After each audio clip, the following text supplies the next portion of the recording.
Okay, we were talking about your process, and you'd pretty much gone to the point of where you finished the filming of the episode. Talk about the rest of the process for you. Well, for me, I'm very conscientious about watching all the dailies. I mean, I could do it on every show except this new HBO show I did, In Treatment, where we did 43 episodes in a very short period of time, so I wasn't able to actually watch the dailies. But generally on an episode, I'll watch the dailies, I'll make notes, I'll go into the editing room, and I'm very precise about how I want it to look and how I want it to be edited, because it's sort of my last shot to make sure that the episode expresses what I had imagined it would be. Because after that, the producers will take it and they'll turn it into whatever they want it to be. So this is my argument, I say. So I'm pretty conscientious about that. The DGA requires that we have 4 days of editing unless there's an exigency of an air date, which case with CSI, for instance, it's on the air in less than 3 weeks, so I only have 2 days to air it, so I'll have to just really hustle and put it together. But and then I wait until it's on the air, and then I usually TiVo it on the air and I watch it, and it's more or less what I'd hoped for it to be, depending upon the show.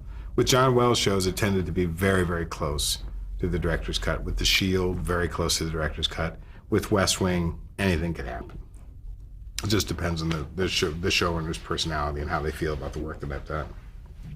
How do you think television has changed since you've been in the business? Well, it's changed in 2 ways. There's much more of it being done at various different levels. And at the highest level of it, it's become incredibly more complex and more feature film-like, which I'm glad I started when I did, because I've just about got enough experience now to do what television demands at its highest end now. If I were just coming in, I think I'd be completely overwhelmed, because it requires so much of you, because the competition is so fierce, and network television programs want to look a certain way and feel a certain way and are written at a certain level. It's a much higher level than it was when I first started out, when it would be like Diagnosis Murder was a top 20 show. I mean, this is different. This is a different time. Jerry Bruckheimer's shows, I think in particular, have changed to sort of raise the bar for the look of television series. And so now we have to spend a lot more time with the lighting, a lot more time making sure it looks really good and unique. And we didn't used to bother with that so much. It's interesting. What about the technology itself? Has that made an impact on what you do? Well, it has. I've done maybe half the shows I've done in the past few years have been shot digitally, which is, in just a few years, by the time you're probably viewing this, every show on television will be shot digitally. And that's made a huge difference, because we're not changing tapes as much. We're going and rolling, and also we can fix everything basically in post-production. And so lighting, that used to be really, really sensitive to film, now we have a lot more leeway with digital photography. So that's sort of making things a little bit easier to a certain extent. I also think that the real thing is the audience is getting so fragmented that shows are sort of happy to be speaking to a smaller audience.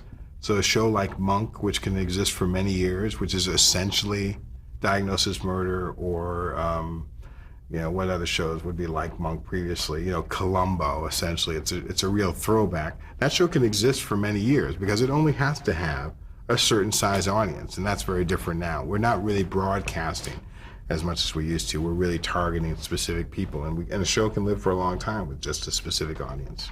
As a director, do you think about the audience that will be watching it? Always. Is there something that's specifically in your mind in terms of who that audience is? Well, I want them to like me. That's all. Really, honestly, when it comes to actually directing episodic television, I want them not to think about me, really. That's the honest answer. I want them to think about the show and to think about the characters, but I don't want them to think about the director. I feel if they're actually thinking about the director, as I did when I saw Quentin Tarantino's version of CSI, for instance, I kept thinking about Quentin Tarantino, but I don't really want to do that. I really want them to think about what's going on between these people that are essentially real to them, and not worry about how it all came about. That's what I loved about NYPD Blue. I think if you didn't know David Milch, you really thought that Andy Sipowicz was essentially a real person. I mean, why wouldn't he? You've seen people like that before. He sounded like a real person existed and was in your neighborhood. He was completely real. So I don't want to do anything that distracts you and makes you think that it's a television show or that he exists only on a television show. I want you to just think that this is a guy, Andy Sipowicz, and you're seeing his further adventures on a Tuesday in September. That's my goal, is to sort of step back from it and hide a little bit and let the characters become your reality. But have people that you know or come up to you and said, oh, I recognized the show that you had directed it without having seen the credit? People say that, but I don't believe them. I really don't. And if they do say that and they really mean that, I don't take that as a compliment. I think that's bad. I think then I've over-directed it then. Then if they actually see something different about the style of it, then there's too much me and there's not enough show. They shouldn't really. They should just think it's a terrific episode, but they shouldn't really think there's something innately Paris about it. That's not good. Not in episodic television anyway. So I don't think they really mean that. I think they're just trying to be nice to you. They do say that a lot. I think I accept it with grace, but I don't believe it. You've been very involved in the Directors Guild of America throughout your career. How did that involvement start, and why is Well, I had a major crisis in which the Directors Guild came to my aid back when I was starting out. They had to support me. They had to really call some people on the carpet, and they really got behind me. And from that point on, I saw the power of what the Directors Guild could do to really support young filmmakers who don't have the juice. And as I got more into it and got more involved and started going to the meetings, I realized that they had this thing called a minimum basic agreement. And the minimum basic agreement was what, when the Directors Guild started, these really famous, well-established directors like, names that you would know, King Vidor and John Ford and people like that said, let's create an agreement that the people who aren't us will have rights.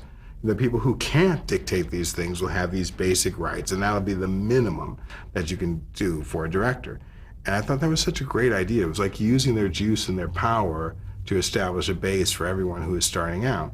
And then I saw it in action with me, and then I thought, this is an organization I want to support. As new people come in, I want them to know about this, and I want to see how an organization can actually support them to get to cut the film the way they want to get residuals so that they don't have to necessarily be scraping and starving between jobs and all this other basic health care and pensions for when they retire.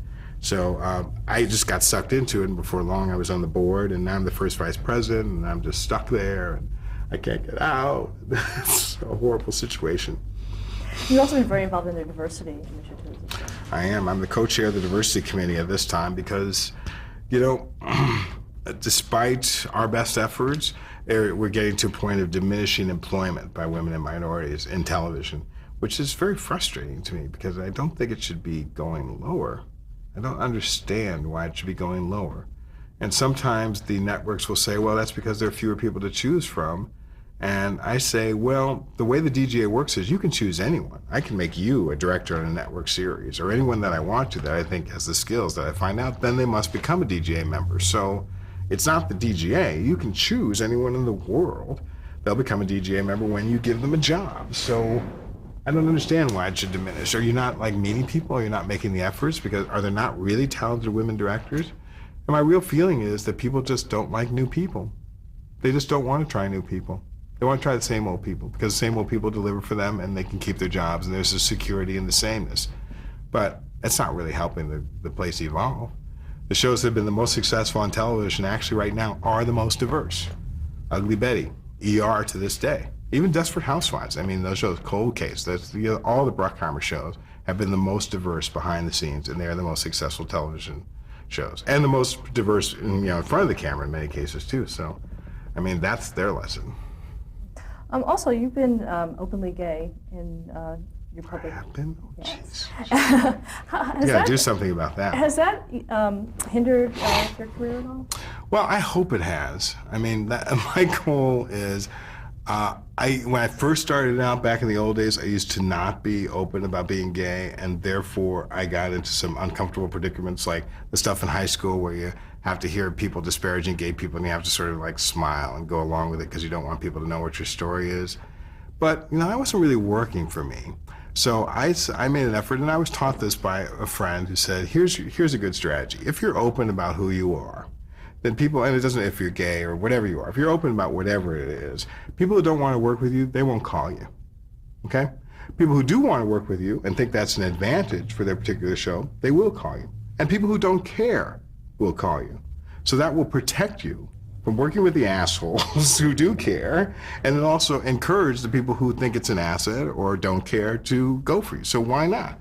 So, and that has proven to be the case. I mean, people like John Wells and the people that I've worked with, the David Milches and the Stephen Bochcos, it's been a total non-issue. And I would become a producer very much like that when I have a huge empire, where it would be a non-issue as well. I mean, you would just choose people on the basis of their talent and not on their sexuality or the color of their skin or their gender. I mean, to me, it's the same thing as, right now I'm really fighting the woman battle too with the DGA, because women apparently can't direct crews of men for some unknown reason, is a general perception. I don't know where this came from. There's just a fear that, I don't know, women in charge are going to make people cry, or they're going to cry, or I don't know what people are thinking. And I'm really out to dispel that. I'm out to dispel those prejudices, and I'm out to be an example that you can just be who you are and still be the captain of the ship. So get over it. Have you experienced racism in the industry as well? Not as much as I would like. Because if I had experienced more overt racism, I'd be able to use the stories as learning experiences. But I really haven't, and because I've heard about it, but I haven't really. I'm trying to think if I can even think of a direct example of racism that I've heard. I really haven't heard that. Much more racism in the career I was in before in advertising than in now. I mean, I just don't. That hasn't been my experience in Hollywood, and I'm really grateful for that. What about tokenism? Tokenism, it's hard to tell what's really tokenism. I mean, it's hard to tell if when I first was beginning my career, I was being hired so they could have one black director that they knew wouldn't screw up the show. It's just hard to tell that. I don't know about that. That's a good question. I do know that when I'm a producer on a show, I definitely try to mix it up as much as possible. So I'm probably guilty of employing tokens, but they turn out to be the people that I know are going to be successful, and so everyone's surprised. What advice would you give to an aspiring director today? Forget about it. What advice would I give to an aspiring director today? Well, I had lunch with Bob Fosse many, many, many, many years ago when I was young and lived in New York. I had written him a letter, and he said, come over to my offices on 57th Street, and having lunch with Bob Fosse meant that you sat in a chair across his desk while he smoked cigarettes and didn't eat lunch. And you just listened to him talk, and et cetera, et cetera. And one of the things he was asking me about was whether I was from a broken family. My parents eventually got divorced. And Steven Spielberg also always talks about this a little bit, that part of being a director, part of what's being helpful about being a director is having a family that wasn't perfect. Having a family that in some way was disrupted is a plus. And so when I'm teaching my directing class and I always ask, how happy was your childhood? Were your parents always together? And if they're really, really happy and their parents are all together and loving, I say, ooh, the odds are going to be against you. Because part of what being a director is, certainly in television and also in films, if Steven Spielberg is any example, is that we try to recreate our families and we try to perfect them. Bob Fosse was telling me, he said, this is what I do. I'm always making a new family, and I'm always trying to improve on the family that I had. That's my goal. And it's not that I'm necessarily being my father or being my mother, but I look at the unit that comes together for this film or this play or this TV show as a short-term family. And I try to run it the way I wish my family would have been run. And so for me, I mean, I have a family now. I have my partner, I have my two sons, Cyrus and William, and I try to run the sets the way that I would run my family, which is sometimes with a little tough love, but also it's with a lot of hugging and with a lot of support and a lot of ways of telling people that I respect what they do and positive influence. I mean, I can be a little bit tough, but generally I'm more carrot than stick in terms of, working with people. And I think that's reflected in the work that I've done and in the teams that I've worked on. And I was thinking the corollary to that is television is still a family business. I mean, it's not just that every unit that produces television is a family. Television still, although people will say it's very individually consumed and becoming more increasingly individually consumed, I also think it's a way that families come together and connect. Families are still talking about American Idol. Families are still Dance with the Stars, families are still Survivor, but also families are still Grey's Anatomy, and families are still Ugly Betty. And it's a way of bringing people together as well on the other side. So what better way to do it than as a director to help facilitate the family that creates it, relating and telling their stories to the family that consumes it on the other end, and just seeing themselves in that. So my whole thing is, it could be painful, it could be agony, or it could also be about expressions of love. And that's the way I've always loved John Wells shows, because he's always come about being, he always told me this, I probably shouldn't tell you this, but I will anyway, that his shows are about different ways of talking about love, With ER, he always thought it was love via compassion. The compassion of the doctors was what drew you into ER. Despite everything, you wished your doctors could be like those doctors. You wished you would be taken care of in that way. In The West Wing, for instance, he always thought the love was expressed through patriotism. Whether you agreed with these Democratic radicals that were running the White House then or not, what you saw is they stayed up all night. And they were passionate, and they were crazy, and they loved their country. And when they said, I serve at the pleasure of the president, in one episode, your heart went, wow, this is so heavy. I mean, these are people who you wish were running our country, who cared so greatly about this. And that's another expression of love. And so all these shows are different ways of saying, hey, I know there's wars going on, and there's bad stuff happening all around, but what we create at the highest level of television are ways of communicating that love. And to me, that's the highest goal of the whole thing. The highest goal is to convince people that you are okay, that the world is actually a safe place, that people actually do care for each other, despite all the stuff you read in the paper to the contrary, despite what you hear from presidents and maybe presidential candidates in this particular time. The real message that we're trying to say in television is that you are loved and that you will be taken care of. And people see through the facade of you, which is the message of Ugly Betty. People see through the facade of you to who you really are, and you're okay. That's what we want to say. And that's the business that I'm in. Do you think you've accomplished that so far in your career? Well, not as much as I would like. I wish I had a vehicle. I did a pilot for Showtime called Hate, which was about the hate crimes unit of the New York Police Department, which I really wish would have gone forward. Because for me, that would have been my quintessential vehicle to express that kind of love. In that case, the theme was more about tolerance. And it used hate crimes and the New York Police Department and their own biases to really talk about. I haven't found the vehicle for myself that really does it. I've been sort of fitting myself into other people's vehicles and helping them in that process. But when we do this again 20 years from now, by then you'll have seen the stuff and it'll be very different. Well, thank you so much for sharing your story with us, and I do hope that we'll come back and catch Thanks, up with Karen. you. I would be happy to do it, although I'll be crashing out. Oh, night, Christian. And I remember when I was here last time. Well, I'll be chasing you with my little walker. I didn't need this walker, but today I need the walker. Thanks again. This was wonderful. Thank you, Karen.